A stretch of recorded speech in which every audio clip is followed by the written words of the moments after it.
I-send lang po namin yung warrant. Okay. Ikaw po ba si Norman Magbusin po? Alias Francis Leo Marcos? Hindi.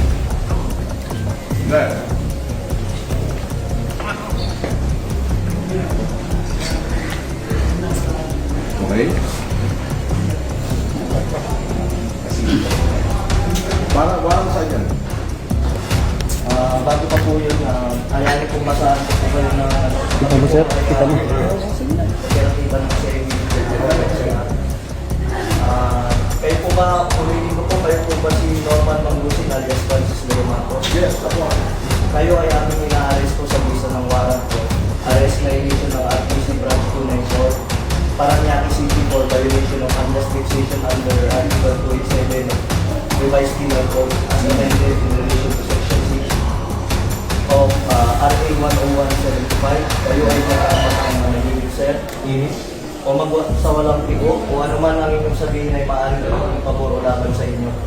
Sa anumang hukuman, kayo rin ay may karapatan kumuha ng sarili niyong abogado at kumuha ng kung wala po kayong sariling abogado, kayo po ay pagkakalooban ng libre ng gobyerno. Kayo rin po, Andito ako sa inyo, ay may karapatan kumuha ng sarili niyong doktor na magsusuri ng inyo. Sir, pwede paano po yan at ano niyo yung karapatan po. Sige. Kayo rin po ay may karapatan po magpasuri sa sino mang doktor at kung wala po kayong kakayahan ay pagkakalooban po kayo ng libre din po ng gobyerno ng doktor na susuri po sa inyo. Okay. Ito po, naiintindihan niyo po ba ang inyong mga karapatan? Naiintindihan ko. Okay po, kayo po ay sasama po sa amin para po sa inyong... Attorney, unjust fixation daw sa Paranaque. Hindi ko alam kung sino complainant ito.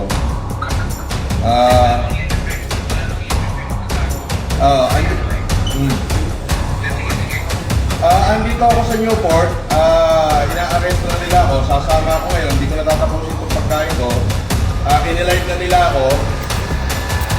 Pwede bang sasama na lang ako, Brad? Huwag mo na ako ipahiya. Hindi, kailangan po kasi may procedure po tayo. Sige, sandali. Iramin ko lang. May procedure po tayo, sir. Attorney, nasaan ka ba?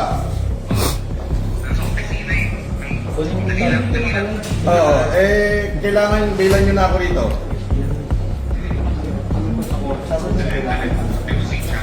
Ang live ko, hindi ko lalabas ang live. Hindi naka-live ko.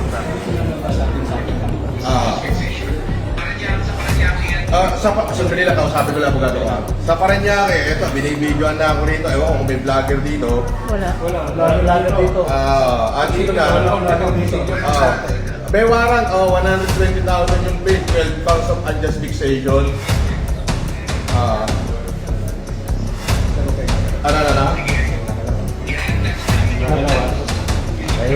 Paano to, attorney?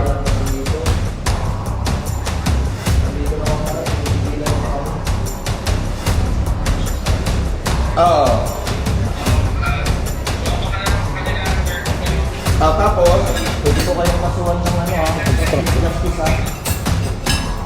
sige, please. Sasabihin nyo, hindi na pa alam.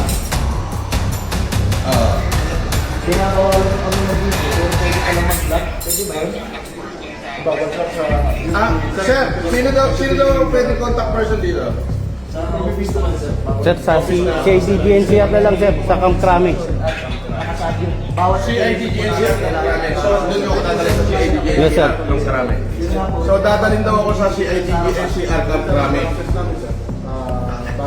Ay, hindi ba ganun ang process? Pag may warrant at meron ng isang reliable knowledge. Doon daw ang office ng CIDG-NCR sa Camp Crame. Pwede namin pasukin para makakapigil sa amin.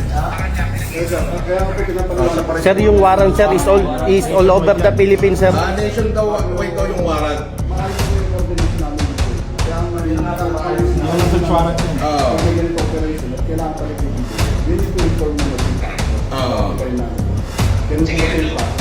Opo, may process po. Pero yun nga po, may knowledge na po. At bibigay sa history na ito mo, ito na pwede umalis. Sandali, attorney. Ano yan, pwede mo ano dyan. Pwede mo...